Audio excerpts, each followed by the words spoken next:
There's nothing wrong with saying, I don't know, I'll get back to you. As a matter of fact, that's a good thing. Because if you say it and you do it, then the reporter will trust you, especially if you get back to them well before their deadline. I've done that many of times. One thing we won't talk about today, because there's just no time, is killing stories. The press calls you up, they think they've got something, you convince them they don't have it. But one of the ways to do that is to establish the rapport that you're honest, you're going to get back to them, and you give them the information that they need. The reporter from the street who contacted me a couple days ago, she wanted information on pink slips. I did a little research to find out what the history was of pink slips. So I helped her write her article, I made her life easier for her, and I guarantee you she'll contact me again. Always stay on message. When you're dealing with the press, stay focused. Politicians are very good with that. They ask you about the weather, you talk about the budget problems. It doesn't matter, you stay on message. When you're promoting your business, that's all you're doing. Stay on message. They want to get your comments on something else? No, stay on message. You start talking about something else, you're going to get into trouble. If you have the ability, practice prior to the interview. Reporters usually tell you what they want to talk to you about. I always write down a couple points, 2 or 3 that I want to make sure I get, that I am able to articulate. You can end an interview anytime. Just be polite about it.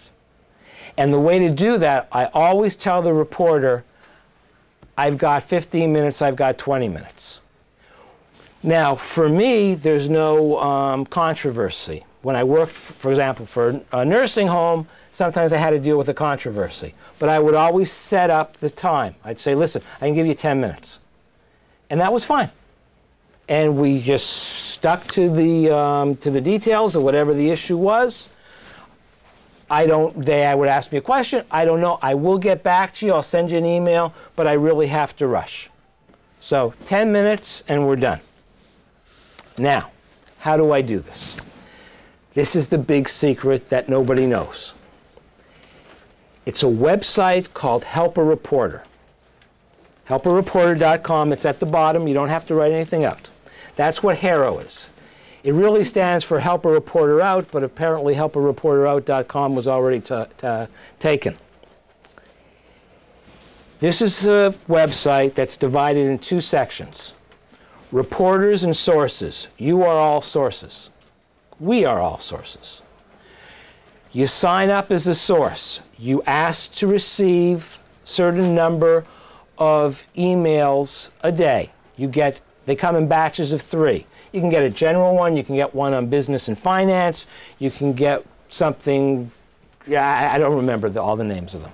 But you sign up for what you want. I think there's one on health and technology. I get 3.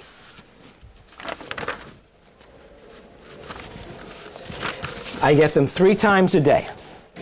The first one I get is business and finance. There were 23 questions asked of this afternoon. The second one is called Thursday Afternoon Queries. A total of 53.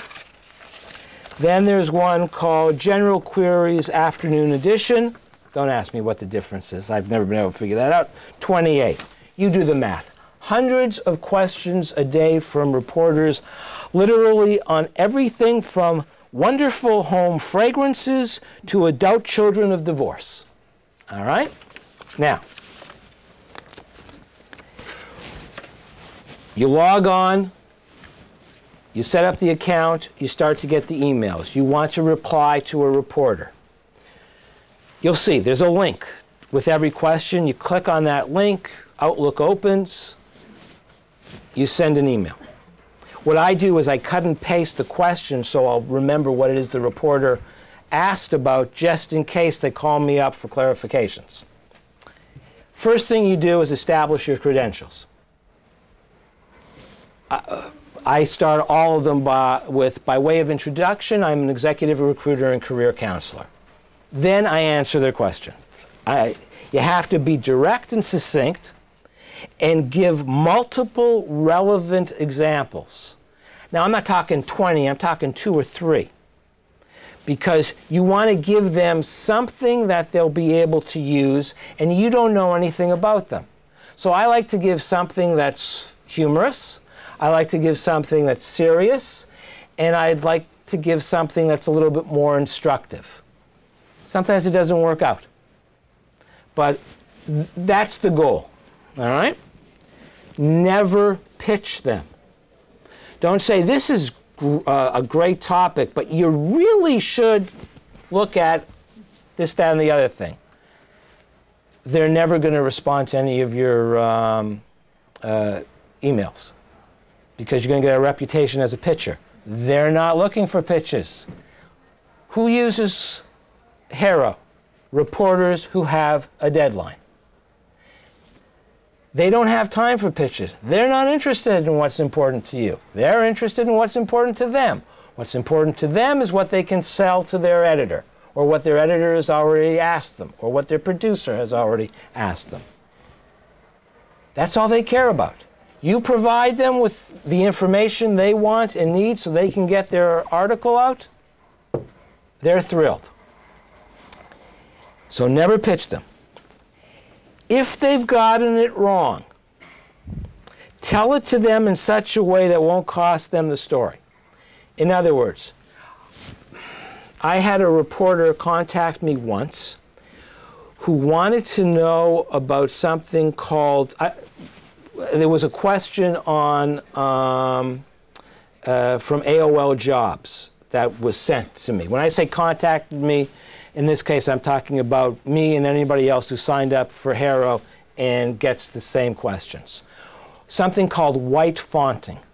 I hadn't a clue what that was, but that's why God invented the internet.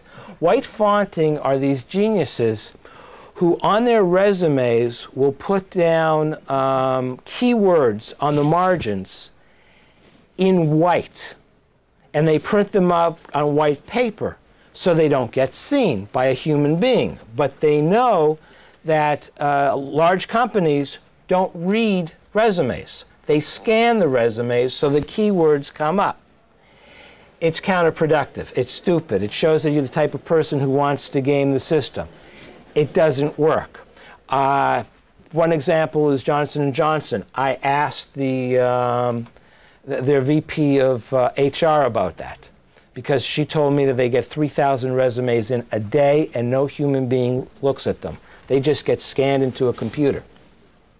If the keywords are not placed in the resume in a logical context, if it's just a list of keywords, then the resume is worthless. So the reporter was asking me about WhiteFawnting and how it's working. I explained to her that it really doesn't work, and that's what came out in the article. You want to be the first to respond. I had one woman contact me who said she's seen me quoted in a lot of different places. I had given a talk like this someplace else, I forget where, and I had mentioned HARO. And she said, I don't understand. You're getting all this press. I'm getting nothing. Can you explain to me? And then she asked me the following question. Is it important when you get back to the reporter? Thank you very much. Well said. All right. Oh, yeah. All right. It says on the question when the deadline is. But you and a few hundred other people are fighting that deadline. If you're the first to respond, they're going to see your response near the top. So I always respond quickly. There was a time I had it so bad that these things come in at 5:30. The morning edition at 5:30, I would be on my computer answering. Now I don't do that anymore, but that's the addictive part. Write your answers well, make your English teachers happy so that they don't have to rewrite. You don't want to be rewritten. That can cause trouble. And I'm almost done. Make sure to thank them. That's the key. The article comes out, thank them. They'll remember that. No one else does it. I've had reporters thank me for thanking them. The rest you've got down here. I will be at my desk outside if you have any questions. Thank you all for coming.